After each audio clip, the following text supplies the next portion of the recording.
Hindi kami mga tanga. Nabababa kami doon at walang mag-e-endorse sa amin. Ngayon, kahit ano pang mangyari sa amin, handa kaming lahat kahit mawala ang aming mga negosyo, mawala ang aming buhay. Kasuhan nyo na kami. Nevertheless, nagawa nyo naman na lahat sa amin. Kinasuhan nyo na kami. At marami na kayong ginawa sa amin, gusto nyo na kaming patayin, wala na kayong makukuha pa sa amin. Tandaan ninyo, kapag ang kinakalaban ninyo, ang binabangga ninyo, ay kinuha nyo na lahat. At wala na kayong makukuha pa sa kanila, at wala nang more pa na mawawala pa sa kanila. Mas lalo nyo silang katakutan dahil ibibigay nila ang lahat hanggang makuha nila ang kanilang mga ninanais. Kaya tandaan mo, BBM, hindi kami hihinto. Magkakaroon ka rin ng pagkakataon na managot sa taong bayan. 8353, no? At ang title ay Sara Z. Duterte in her capacity as the Vice President of the Philippines as petitioner versus the House of Representatives et al. Malinaw po kasi sa decision ng Korte Suprema, no? Basahin ko lang po, ano? Obviously, sham complaints, for example, those that are not verified, should be dismissed immediately, even if endorsed. Complaints that are not properly endorsed by a member of the House of Representatives within a reasonable period should also be dismissed. These types of dismissals will not trigger the one-year ban. Ang punto ko dito, Attorney Harold, if I may call you Attorney Harold po, no? Na kung iniwan nyo nga po doon yung complaint, no? At malinaw sa sinabi dito ng Supreme Court na may reasonable time pa na mag-endorso ang isang member ng House of Representatives, then tama po ba na hindi tinanggap din talaga yung inyong complaint? No. Kasi may reasonable period, tama po? Make no mistake, meron kaming mga endorser noong araw na iyon. Hindi kami mga tanga. Nabababa kami doon at walang mag-e-endorse sa amin. Tanungin ninyo kung kanino kaming tumambay na office na congressman noong araw na iyon. Tanungin ninyo kung sino yung mga congressman na nasa loob ng building na iyon para i-endorse kami noong araw na iyon. Meron kaming mga endorser. Yung sinasabi na yun ng Supreme Court na pwedeng i-dismiss kapag walang endorser for the sake of discussion ay papasok lamang kapag nasa Committee on Justice na. Kasi sa Committee on Justice, titignan nila yung forma at yung substance. Whether may endorser o wala ay nasa loob ng issue ng form.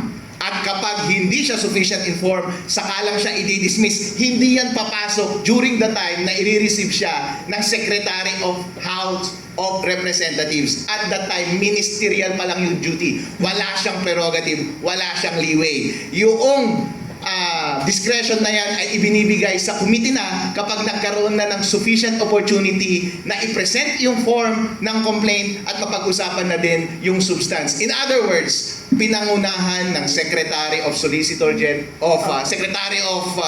General of the House na tanggihan ang aming complaint. At the time, wala siyang discretion na tumanggi. At hindi niya pwedeng i-cite iyon dahil hindi nasa kanya yung pagkakataon at pribilehyo na tanggihan ang forma ng complaint at the time. But in any event, yung concern na yan ay moot and academic because at the time, meron kaming mga endorsers. Alright.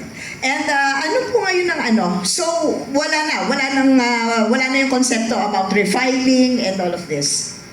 Medyo forestalled na tayo about refiling because nung Monday, na-refer na nila as predicted. Sabi ko na nga sa inyo, ito yung gagawin nilang kalokohan eh.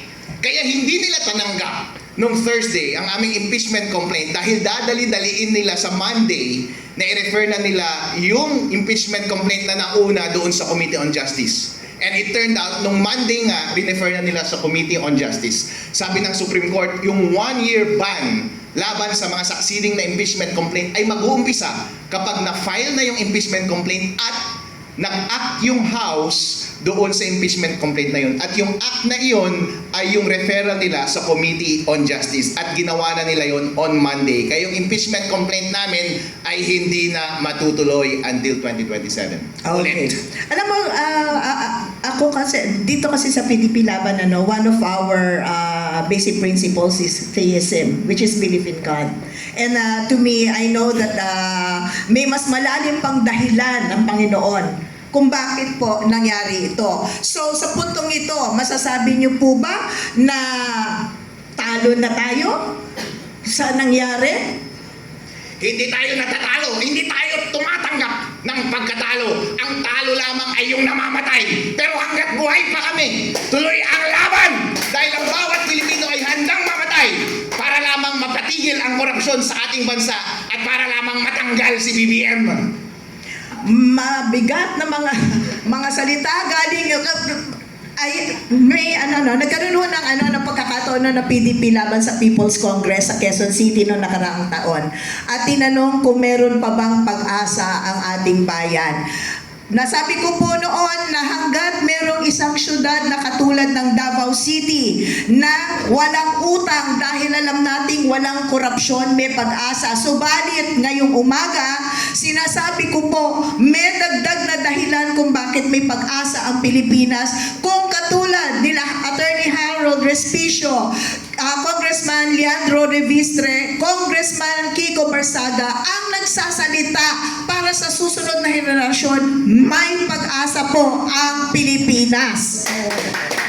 Sabi para po sa kalaman ng lahat na nasa live, no? Live podcast ng PDP, gusto ko lang pong ulitin ang pagpapakilala kay Attorney Harold Respicio. Siya po ang spokesperson ng third na pag-file ng impeachment, third impeachment. Kasi hindi alam, nakikita ko sa live. Then, ang atin pong sa first segment natin, ang talagang tinututukan at pinapaliwanag, nilalatag ni Attorney Respicio, is kung anong nangyari. Ano talaga yung ibig sabihin ng mga pangyayaring naganap last week? Nasagot niya. Pero ngayon naman po, gusto ko sana susuga, no? In your view, what does this moment reveal about the system? That accountability is being managed, pressured, or selectively open and closed? Well, consistent lamang ang administrasyon na ito. Ibig sabihin, consistent in bending the law. Nauna na kayong magnakaw ng pera ng taong bayan. Ngayon, ang taong bayan ay naghahabol sa inyo para panagutin kayo. Binebend nyo pa rin ang law. Malinaw na malinaw sa saligang batas, sa House Rules, na dapat tanggapin ninyo ang impeachment complaint at dapat bigyan ninyo ng pagkakataon ng taong bayan na ipakita sa madla ang aming sumbong at may pakita ang totoong pananagutan ng administrasyon na ito. Bakit hindi nyo tinanggap? Bakit takot na takot kayo?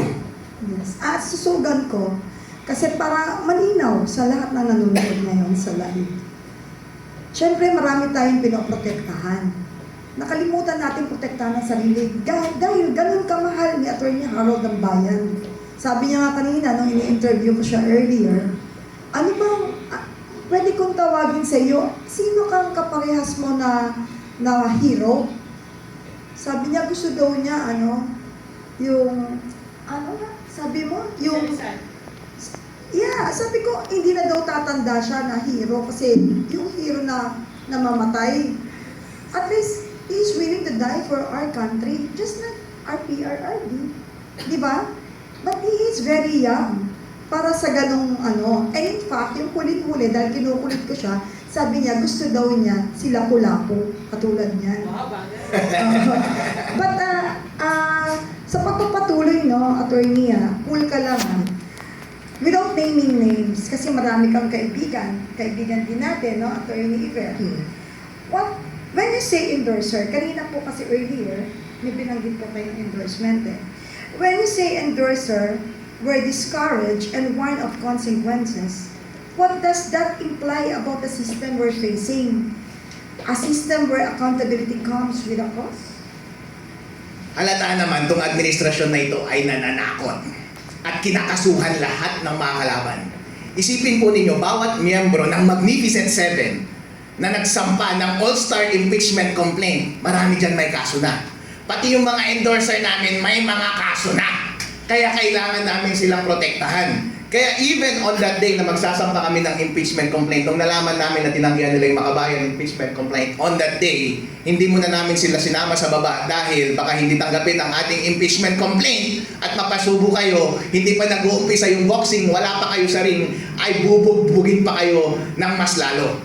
Kaya nga kapag napag-isipan na noong hindi tinanggap ang aming impeachment complaint at yung chances na baka i-dismiss lang din nila yung aming impeachment complaint pagdating sa loob ng Committee on Justice, Napakahirap talagang magpatuloy dahil lahat kami ay kinakasuhan, iniipit, sinasira ang mga karir natin, baka patayin pa kaming lahat. Kaya hindi po basta-basta ang tapang na ipinakita ng ating mga endorser, bigyan natin sila ng pasasalamat. Kung sino man kayo, ayaw na namin silang pasalamatan, pero all gratitude, ibinibigay namin sa inyo lahat ng respeto. Maraming salamat po sa pagsuporta ninyo sa amin at maraming salamat din sa mga matatapang na Magnificent Seven na gumawa ng all-star impeachment complaint. Wala po silang nakukuha na kahit na anong pabor dito dahil lahat kami ay nanggagaling sa kung ano-anong direksyon. Ang common lamang sa aming lahat ay gusto naming mapatigil ang korupsyon na nangyayari sa bansa ngayon. Kahit ano pang mangyari sa amin, handa kaming lahat kahit mawala ang aming mga negosyo, mawala ang aming buhay.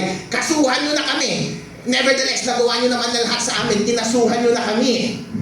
At marami na kayong ginawa sa amin, gusto nyo na kaming patayin, wala na kayong makukuha pa sa amin. Tandaan ninyo, kapag ang kinakalaban ninyo, ang binabangga ninyo, ay kinuha nyo na lahat. At wala na kayong makukuha pa sa kanila at wala nang more pa na mawawala pa sa kanila. Mas lalo nyo silang katakutan dahil ibibigay nila ang lahat hanggang makuha nila ang kanilang mga ninanais. Kaya tandaan mo, BBM, hindi kami hihinto. Magkakaroon ka rin ng pagkakataon na managot sa taong bayan. So,